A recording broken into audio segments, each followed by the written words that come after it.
Let me ask you a question. What do you think of when I ask you to imagine your perfect homemade burger? Do you think of tasty home-ground seared beef patties?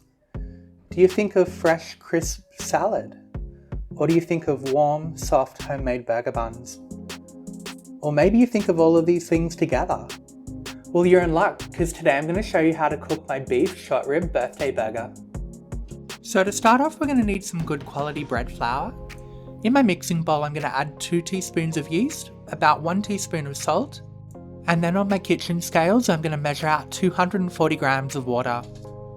I'm using baker's percentages for the flour and water, but I find that it doesn't work as well with the yeast because every yeast and salt can be different. I just find this is a ratio that works best for me. Give everything a good stir through and let it sit on your bench for about 5 minutes to let the yeast activate. Next up, I'm going to add in 400 grams of flour. Like I said, I like to use the baker's percentages when it comes to the flour and water, so in this case I'm making a 60% hydration dough. Now I'm going to mix this together in my stand mixer. If you don't have a stand mixer, you can do this by hand. We're not really looking to develop too much gluten at this stage, we just need to get our ingredients nice and incorporated. So I'm going to let this go for about 5 minutes on low until our dough forms together. Like I said, you could do this part by hand, but I find using a stand mixer at this early stage way more convenient and actually a lot easier. So once the dough's formed, I'm going to put this in my oven, covered with just the pilot light on. We're going to leave this guy in there for about 2 hours while we start our sauce. So obviously a homemade birthday burger deserves an awesome homemade birthday sauce. On the stove, I'm going to melt some butter on a low heat and then add 3 chopped onions. We're going to be cooking these onions down on a really low heat for about 2 hours, constantly stirring them, making sure they get nice and brown and caramelized. This step does take a while, but trust me, it's worth it. So it's really important to do this on a low heat, guys. We don't want to burn these onions, we just want to sweat out the moisture and get them nice and caramelized. I just made sure to come back and stir them every 10 minutes or so and just make sure that they weren't sticking or burning. As they start to cook down, they're going to release their own moisture, so just keep stirring that and make sure everything cooks off. The natural sugars in the onion are going to help it caramelize down and get really toasty and golden brown and really sweet. So these guys have been going for about an hour now and you can see they've got some gorgeous colour. So now I'm going to add a teaspoon of hot chili flake, a teaspoon of ground cumin, a teaspoon of coriander, a teaspoon of garlic powder, and a teaspoon of mustard powder. I'm going to give this a really good stir through and let it cook off for a few more minutes on a really low heat to make sure nothing burns. Next up, I'm going to add in a teaspoon of crushed garlic and give that a stir through as well and cook it down for about a minute or 2. Next up, I'm going in with a tin of crushed tomatoes. This is going to add a lot of liquid to the sauce, so we're going to continue to simmer this down on a low heat until it all reduces. At this stage, I'm also going to add in 2 tablespoons of brown sugar, a good crack of black pepper, and about a 1/4 cup of apple cider vinegar. So again, low and slow is the key here, guys. I'm actually going to add a tablespoon of soy sauce and half a teaspoon of MSG in here at this stage as well. This is really going to add some body and depth to the flavour and some saltiness from the soy sauce. Now this next one is optional, guys, but I like to add a capful of brandy. This really helps add some tang and bite to your sauce. It's really common to see bourbon in a lot of sauces these days, but I prefer the slightly sweeter taste of brandy over the smokiness of bourbon. And there you go, 2 hours later and we have an amazing thick barbecue sauce. So it's been 2 hours, time to grab our dough out of the oven and we're going to turn him over onto a work surface and start kneading it. If you've got your hydration ratios correct, it shouldn't be too sticky, but if it is, add a little bit of flour to your work surface as you work the dough. So this is the point where we really want to stretch out our dough and start adding some gluten structure. I like to use a method of pushing it outwards with my palm and then pulling it back in on itself, kind of like a stretch and fold, but crossed with kneading. You need to make sure you do this step for about 10 minutes, otherwise you won't develop enough gluten and your dough might end up being a bit dense and squishy. Then we're going to roll this guy into a ball and let it sit and rest for about another 45 minutes. Next up, I'm going to make some seasoning for our burger patties. Into our mortar, we're going to add about a teaspoon of pink salt, a teaspoon of black peppercorns, and about a teaspoon of fresh thyme. Now we're going to pound this out for a few minutes to really get all of those big chunks broken down and try and start to get this into a bit of a powder.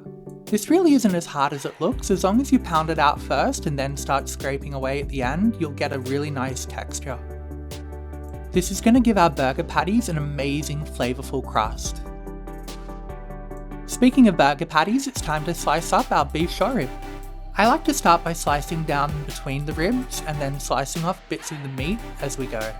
I like to try and keep as much of that fat as possible. It's going to add so much flavour to our burger patties. So this can take a little bit of time to trim the beef away from the ribs, but trust me, it's definitely worth it. You will notice little bits of cartilage and stuff that'll come through as well, but don't worry, we can pick those out afterwards. I know I say this every video, but seriously guys, if you haven't started grinding your own meat at home yet, you're really missing out. You have to try it. It is so much better than store-bought. Okay, so our dough's been resting for about 45 minutes now. I'm going to cut off a piece of dough to form our burger bun. So I like to use the stretch and fold technique here, where you literally stretch the dough out and then fold it back in on itself. Then I'm going to turn it over and then roll it into a bun. The goal here isn't really to develop gluten so much, but we want to actually add some nice tension into the surface of the dough. So now I'm going to gently pat it down and get it into more of a burger bun shape. If you leave it just rolled, it will turn into more of a dinner roll than a burger bun, and we really don't want that shape. So now we've got the shape of our burger bun. Now we're going to let this guy do his final proof. While that's happening, it's time to form our burger patties. Now we're going to loosely shape our ground short rib into balls, and we're going to season them on all sides. We want to develop a really good crust on these patties, so make sure your seasoning is coated all over evenly. I hope I don't need to tell you this, but guys, always make sure you coat your balls really well. I'm not a fan of adding seasoning or salt into the burger patty mix, because I find that it draws out too much moisture and it actually stops the meat from sticking together as much when you cook. Now we're going to leave these guys to sit out covered at room temperature until we're ready to cook. So our burger bun is proofed nicely, so I'm going to give him a spray with oil and then sprinkle with some sesame seeds. So now we're going to chuck this guy into our oven, preheated to 200 degrees not fan forced, for about 20 minutes. And after 20 minutes, he should look like this. Golden, toasty, brown, and delicious. So for the burger toppings, I'm going pretty classic here. I'm going to slice some fresh tomato, a few rings of red onion, and some fresh picked baby spinach and lettuce leaves from my garden. Okay, now here comes the best part. In a cast iron on high heat, we're going to get our burger patties in and smash them down into shape. I'm also spraying the top of our burger patties with some oil to stop it from sticking to the spatula when we smash it down. So I like my burger patties a little bit pink, so we're going to cook these for about 2 minutes on each side and then flip them over. As you can see, we've developed a gorgeous crispy crust there, which is exactly what we wanted. Straight after flipping these, I'm going to top them with some aged cheddar. And now it's time to assemble our burger. First up, I'm going to spread a good amount of our sauce on the top of the burger bun. Then on the bottom, I'm going to add our lettuce, and then we're going to put our first patty on top of that. The lettuce will act as a barrier to stop the bun from going soggy. Next up, we're going to add our second patty. Now, I realised at this stage that they shrunk more than I anticipated, but that's fine. Next up, we're going to go in with our tomato, then our onion, and then we're going to top it all off with the lid. Now, if you've never made a homemade burger, you know it's the law that you have to push it down and get all of those juices flowing. This burger is absolutely moist, and I am living for it. Fresh homemade burger buns, filled with home ground beef patties, and topped with a homemade barbecue sauce. Honestly, what else could you want from a homemade burger?